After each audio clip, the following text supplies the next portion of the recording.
I decided to make a little PS Plus review video, kind of like how I make my Game Pass reviews. Whenever I have Game Pass and I play a few new games, I do a little speech on what I think of each game. I'm gonna do it with PS Plus for the first time, mainly because PS Plus gave us two new games day one. They've been doing this more and more now to kind of like compete with Game Pass, even though Game Pass is still, in my opinion, better in terms of day one offerings. But, I mean, having some indie games is cool. Sometimes you get a surprise hit, but it would have been awesome to see like God of War Ragnarok get it day one, like that would have been like completely worth it for PS Plus. But anyway,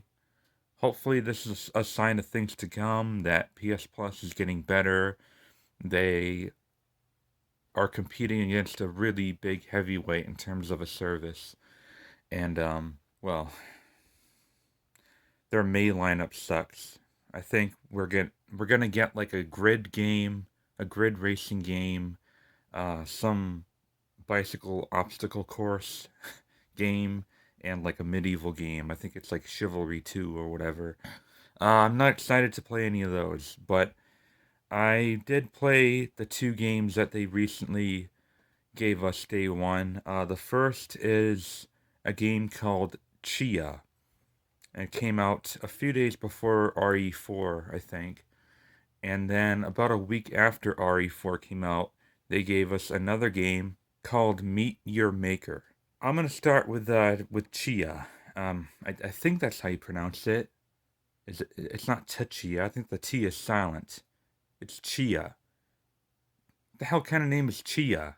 Tchia. Anyway, Chia is an open world game that takes place in New Caledonia, I think. It's like a tropical archipelago off the coast of Australia, I think. I don't really know anything about it, but it's supposed to be like a good representation of that. It's a very feel good type of game. It's not like super dramatic.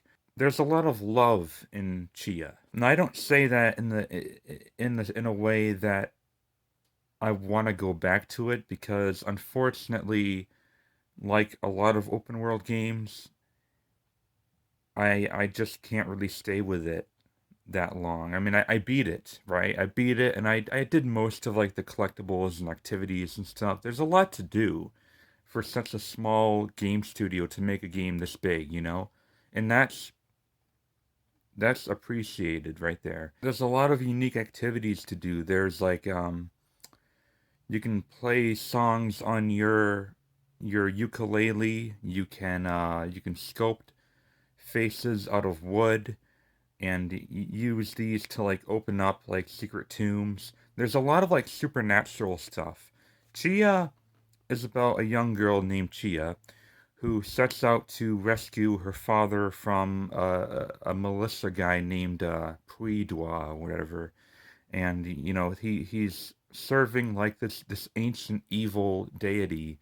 I kind of forgot the name of it though. But over the course of the game, you learn new abilities. You can shapeshift into like different animals, or possess different animals and even objects, like inanimate objects. You can like roll around in a rock, or you can fly with a bird, you can dig with a dog, you can claw chains off treasure chests with a crab. There's a good amount of like puzzles that they do with those. And there is combat in Chia, but it's very minimal. The only combat you come across are these camps or outposts where there are like these mindless kind of like cloth spirits. It's not a good way to put it, but they look like walking toilet paper. Um, but all you basically have to do is possess a flammable object, ignite it, and then toss yourself at each of them, and it kills them. And you get chased around, and they'll throw toilet paper at you, and you gotta like tap X to like get out of it to break free. The combat is very minimal and a little disappointing, but there's not a lot of enemy encounters, so I guess it's kind of like okay, you know. It is kind of buggy too. I remember there was one outpost where like a spirit got stuck on a wall, and I wasn't able to complete that outpost. I had to look up online to figure something out to kind of trick the AI into like getting out of that wall, and I had to like make a new save, on a fresh save slot, and then load that, and then go back into the outpost, and like he was like kind of outside the wall, just enough for me to hit him and kill him. But yeah, that was annoying. There is a claw machine where you can win prizes. It's kind of tough, and other activities that I can't really think off my head. She has a good game, but it's not really the kind of game that I want to like replay. Like I still have a few things left to do. I gotta like beat all the races and stuff, get gold medals on all like the diving challenges, and I do need to do a few more things to get like 100% completion off the map, but I don't know, man. I'm kind of like tired of it, you know? And that's the problem I have with a lot of open world games nowadays is that, well, with the exception of Elden Ring, right? Because Elden Ring was at least unpredictable the first time around, and it didn't tell you anything. It didn't tell you what to do or where to go. You kind of like forged your own adventure, right? I don't really like a lot of open world games anymore because of the game telling you where everything is already. Like you go there and you already know what you're going to see. And I don't like that. It's just it's repetitive, it's predictable, and it's kind of like dull, and it kind of makes me feel like I'm wasting my time. That's why I don't like 95% of open world games now, is because it's like a checklist of things to do, and I'm just like I don't really care that much unless there's like some reward, like a good reward for getting all of them. Then I'll be like hyped. Like I can't wait to like get all these pieces of crap so I can actually get something cool. But I collect these things, I collect all of them, and I just don't get anything out of them. I get some like different costumes for Tchia and a different skin for her boat. Whatever. Like, okay. But yeah, Chia, I would probably give it a 7 out of 10. It's pretty good. Has a lot of passion to it. I think a lot of the developers did their research really well when it comes to like designing New Caledonia.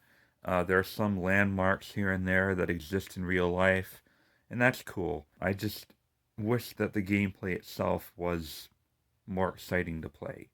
I initially really loved it because of the whole possessing animals and stuff. It kind of reminded me of Murdered Soul Suspect, where you can like possess cats in Salem, and it had more of that. But it being open world kind of diminished the fun of doing that.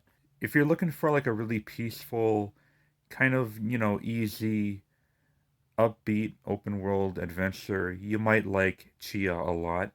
I did for the most part, but kind of had my fill with it. You know what I mean? This next game, though, on the other hand, is a game that I am addicted to right now. Meet Your Maker is a building and raiding simulator where you level up by trying to invade other players' bases that they make themselves. There's traps to look out for, enemies to fight, and you die in one hit. It's a tough goddamn game. There's no checkpoint if you die. Like say if you got the objective, right? Because there's only one objective.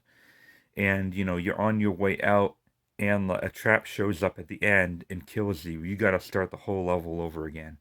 So it can get really frustrating, but I love Meet Your Maker. It's got some problems here and there, so I can't really be too biased on my final score, but I just love being able to like build your own base and set up traps wherever you want, set up ambushes, like really powerful, grunts that can ambush and just slaughter the player. I've seen works of art that are pretty surprising considering the simplicity of the tools that is given to you. And people can come up with some pretty impressive shit. I love leveling up my base whenever people die at my base. I love raiding other players and, watching out for traps. And it's one of those games where, like, I find it really hard to put down. This is the most addicting game I've played since Hades. And there are some problems, like the controls can seem a little outdated, and there isn't a lot of variety in terms of enemies and traps. There's definitely not enough variety in like objectives where it's literally just obtain this thing called GenMat. It's like a source of energy, and then escape. And then you can set up traps so that they only show up when you've triggered that alarm, which is fucking awesome. I love this game so much. It's like one of my favorite games of the year, pretty much. And this is a game that didn't get good reviews either. This is a game that got like sixes and sevens. I think Tchia actually got a little bit better reviews, but I enjoy this one more. And it got negative reviews from a lot of other players, like people who are on PS Plus aren't into this sort of thing. I am, but the vast majority of people aren't. It's a very niche game. It's not really a first-person shooter. People will go in thinking it's like a casual first person shooter or a multiplayer shooter when it's really not. It's more of like a strategy management hybrid, like platformer slash shooter. Shooter's only a tiny part of it. You got like a bow gun and a crossbow, a couple melee weapons, and that's about it. There's really not much combat at all. And it's one of those games where I can just keep playing and playing and playing and not really get tired of it because there's hundreds and hundreds of different maps out there created by different people, and they're all pretty much different in their own weird way. And when I explore these, it's weird. I've never met any of these players before, but when I look at how they design these and look at their patterns and stuff, I kind of get a sense of their personality. It's really strange, you know?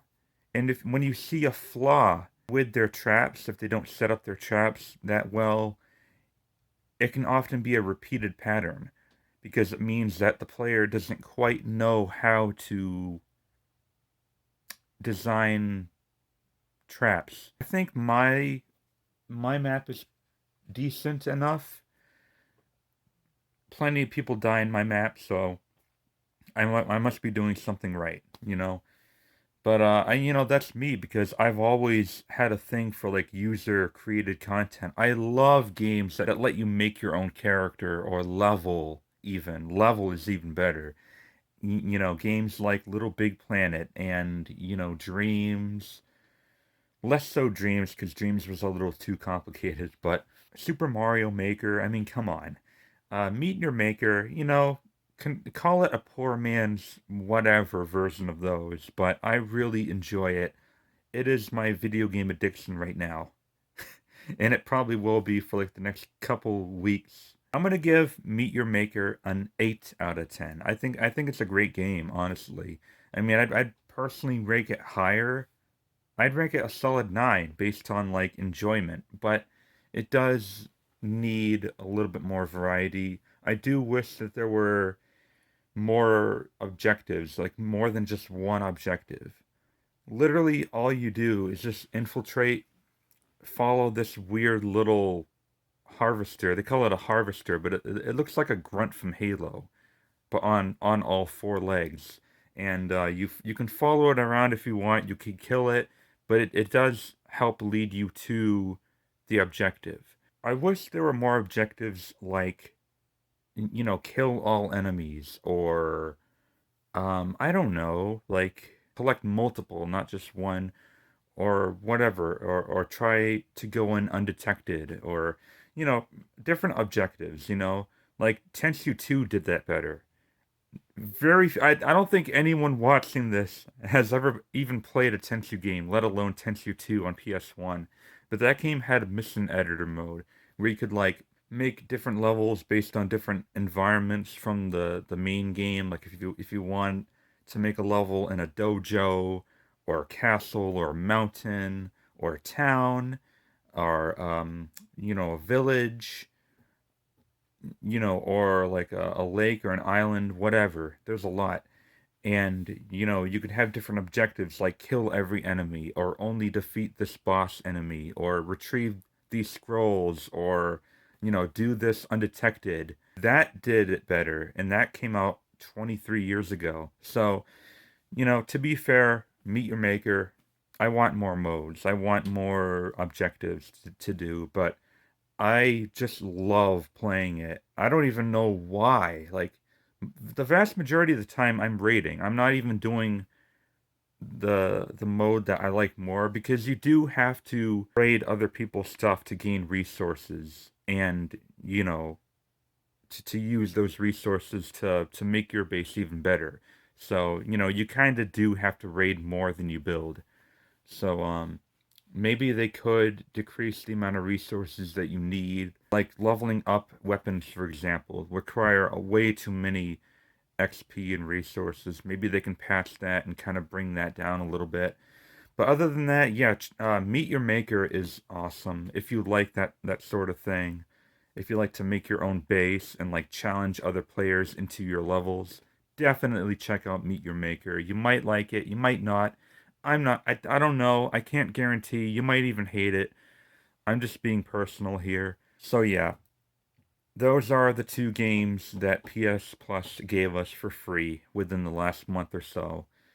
And I like Tchia, but I love Meet Your Maker. So yeah, that's gonna do it. 7 for Tchia and 8 for Meet Your Maker. There's really not much content coming up. Like this next month, you're only gonna see like 2 gameplay preservation videos. That's all I have planned. I already made them. I scheduled them. They've already uploaded, but they're private. They should come out May 11th and then May 30th, I believe. And then I'm probably going to take all of June off. Look for another job. Yeah, that's something I really need to do right there. So, yeah, in case I don't see you guys in the next couple of months, thank you for watching. And have a good June. Have a good summer if I don't see you all fucking summer long. Yeah. The Gamer Gods! Fail!